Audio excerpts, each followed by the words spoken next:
Aming Pangulong Duterte, kami ay nananawagan sa pangangalampag ng kalderong ito na patunay lang na wala kayong maayos na proseso sa ating gobyerno.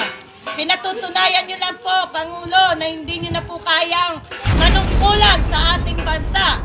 Kaya kami po ay nananawagan na sana ang ayuda namin ng financial assistance na 8K na hanggang ngayon ay hindi pa rin kami nakakapilak ng social elimination form card na hanggang ngayon ay sinasabing napakabagal ng inyong proseso. Tas nababalitaan pa rin po namin na mamimili lang ang DSWD. Hindi po kami papayag na kayo po ay mamili sa lahat ng mamamayan dito sa ating bansa. Diyan nyo po malalaman kung paano po magkaisa ang mamamayang mahirap na sama-sama uling manawagan at kumilos sa lansangan.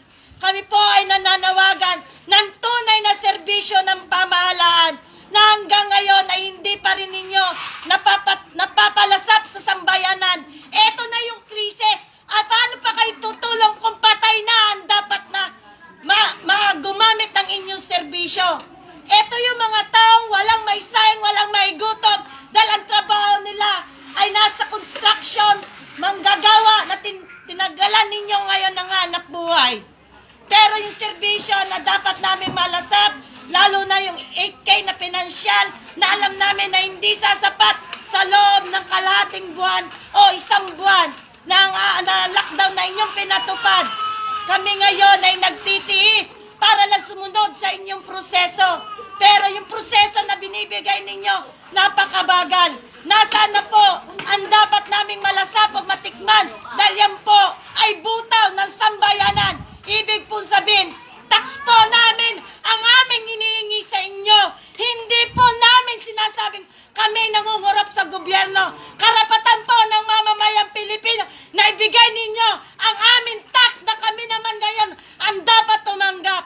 Kaya Pangulong Duterte, kami po ay nananawagan, hindi daas ang aming kailangan, hindi militar na salasangan na para kami takutin na mahihirap, kundi ang kailangan namin ay suporta po ninyo at pagtugon sa aming pangangailangan.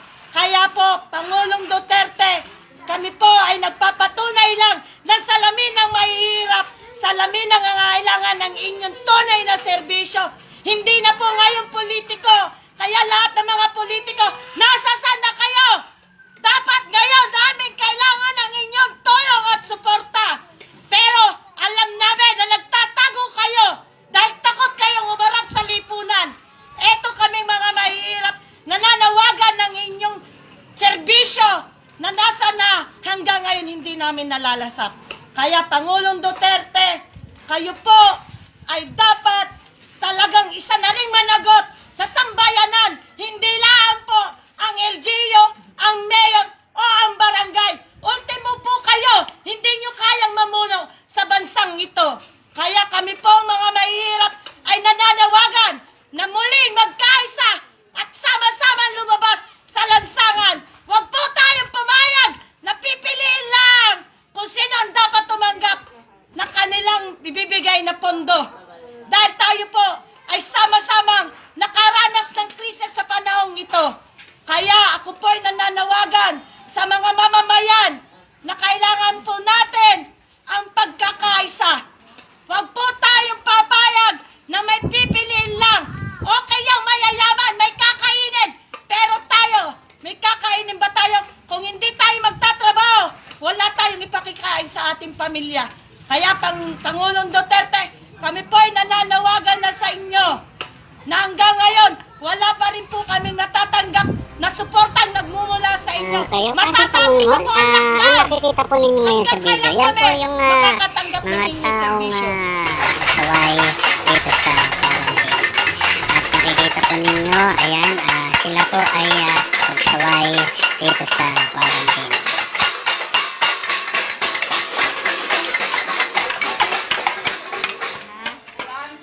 Pinagtipon-tipon dito at Doris Pangalunya po nagre-report para kay Akoyasi Tamulmol 24/7 News.